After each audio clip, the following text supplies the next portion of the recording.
प्राचीन रोमन साम्राज्य के मंदिर एक बार खंडित हुए और फिर कभी दोबारा खड़े ना हो सके। यूनान में उनकी देवताओं को शैतान बताकर मंदिर ध्वस्त कर दिए गए, तो फिर कभी बन नहीं सके। ज्यूज, डायोनाइसिस और अपोलो को अब कोई नहीं पूजता। मिस्र की महान सभ्यता एक बार तहस नहस हुई तो दोबारा संवर नहीं पाई। आज केवल उसके अवशेष ही बाकी हैं।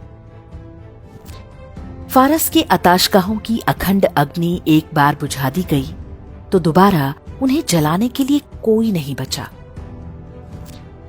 मेसोपोटामिया की सभ्यता पर केवल एक बार सिकंदर ने आक्रमण किया और वो एक झटके में समाप्त हो गई।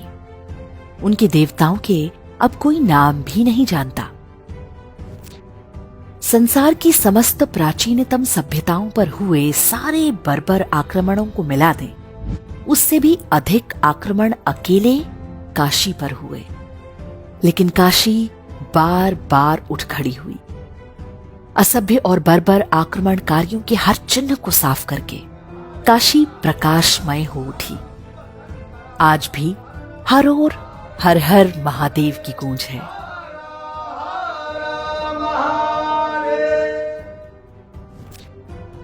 संसार के सारे असभ्य मिलकर भी सभ्यता का नाश नहीं कर पाते। धर्म कभी भी समाप्त नहीं होता। धर्म के कार्य के लिए ईश्वर कब किसका चयन करेंगे, ये कोई नहीं जानता। इतिहास में इसके ढेरों उदाहरण भरे पड़े हैं। मोहम्मद गोरी और कुतुबुद्दीन ऐबक ने काशी का विध्वंस किया, तब जानते हैं कि वहां के मंदिरों और घाटों का पुनर्निर्माण किसने कराया? कन्नौज नरेश जयचंद के पुत्र राजा हरीशचंद्र ने। और वो भी तब जब चंदावर के युद्ध में वो गोरी की सेना से पराजित हो गए थे। सिकंदर लोदी के समय हुए ध्वंस को ठीक कराया अकबर के दरबार में रहने वाले राजा मानसिंह और राजा टोडरमल ने।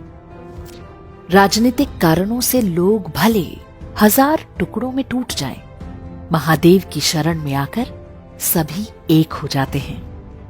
क्या ब्राह्मण, क्या क्षत्रिय, क्या यादव, क्या गुर्जर, क्या वैश्य। काशी विश्वनाथ मंदिर को औरंगजेब ने तोड़वाया तो एक दीवार छोड़ दी, इसलिए ताकि काशी आने वाले तीर्थयात्री इस अपमान को सदियों तक अनुभव करते रहें। अपवित्र और खंडित हो चुका ज्योतिर्लिंग हिंदुओं की हार का स्मारक बन गया। किंतु आसुरी मानसिकता का उत्तर कोई दैवीय सभ्यता कैसे देती है, ये भी ध्यान देने योग्य है। औरंगजेब द्वारा कराए ध्वंस के लगभग 100 वर्ष बाद जब राजमाता अहिल्याबाई होलकर ने मंदिर का निर्माण किया, तो उसके कुछ दिनों बाद ही महाराजा रणजीत सिंह जी ने मंदिर के दोनों शिखरों को सोने से मढ़वा दिया। दिल्ली में बैठे मुगलों की आंखों के सामने मंदिर पर 22 मन सोना चढ़वा कर दिखा दिया कि लुटेरों की सेंधमारी से महान सभ्यताओं का वैभव समाप्त नहीं होता। तोड़ने वाले समाप्त हो जाते हैं, रचने वाले समाप्त नहीं होते।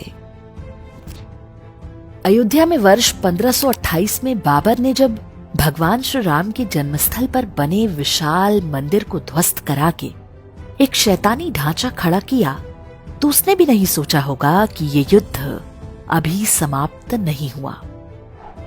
500 वर्ष तक हिंदू निरंतर संघर्ष करते रहे।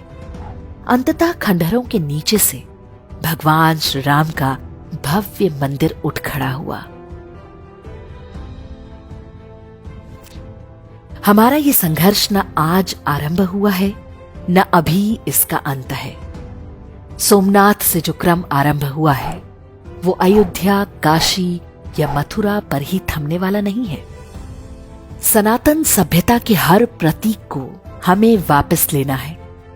ये प्रण 1 अरब हिंदुओं को अपने हृदय में बिठाना होगा। ये विश्वास बनाए रखना होगा कि एक दिन शारदा पीठ, मुल्तान, कटासराज और हिंगलाज माता से लेकर ढाकेश्वरी तक की बारी आएगी। कुछ सपने हम अपनी आंखों से सच होते देखेंगे और बहुत कुछ अपनी आने वाली पीढ़ियों के हृदय में बिठा कर जाएंगे। प्रण करें कि अखंड हिंदू राष्ट्र एक दिन साकार होगा। ये हमारा सौभाग्य होगा कि इस नव निर्माण की नींव में एक ईंट हम भी हैं।